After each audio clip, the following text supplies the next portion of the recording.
कहते हैं हर गांव में कोई न कोई ऐसी जगह होती है जहां जाने से लोग आज भी डरते हैं। इस गांव में वो जगह थी, जंगल के पास खड़ी एक पुरानी हवेली। गांव वाले कहते थे कि इस हवेली में कई साल पहले एक औरत की दर्दनाक मौत हुई थी और तब से उसकी आत्मा आज भी वहां भटकती है। लेकिन राहुल, अमन और समीर को इन कहानियों पर कभी यकीन नहीं हुआ।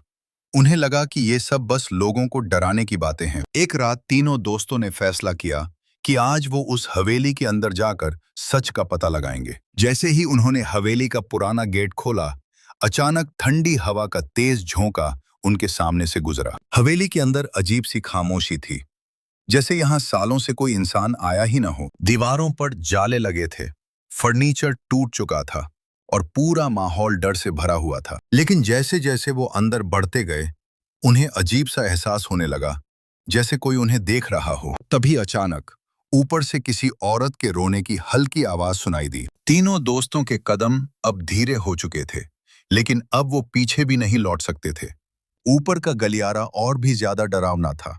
हर दरवाजा जैसे किसी राज को छुपाए बैठा था। एक कमरे का दरवाजा हवा से धीरे धीरे हिल रहा था और वहीं से रोने की आवाज आ रही थी। जब राहुल ने दरवाजा खोला तो कमरे में कोई नहीं था, बस एक पुराना आईना दीवार पर लगा हुआ था। लेकिन तभी आईने में उनके पीछे किसी का साया दिखाई दिया। वो एक औरत थी, सफेद कपड़ों में, और उसका चेहरा बालों से ढका हुआ था। जैसे ही उसने अपना सिर उठाया, उसकी काली आंखें सीधे राहुल की तरफ देख रही थी। तीनों दोस्त डर के मारे सीढ़ियों की तरफ भागे। अब उन्हें सिर्फ अपनी जान बचानी थी। लेकिन हवेली का दरवाजा अपने आप बंद हो चुका था, जैसे कोई उन्हें बाहर जाने ही नहीं देना चाहता। किसी तरह उन्होंने दरवाजा खोला और बिना पीछे देखे हवेली से बाहर भाग गए। लेकिन आज भी गांव वाले कहते हैं कि उस हवेली की खिड़की में रात को एक औरत खड़ी दिखाई देती है,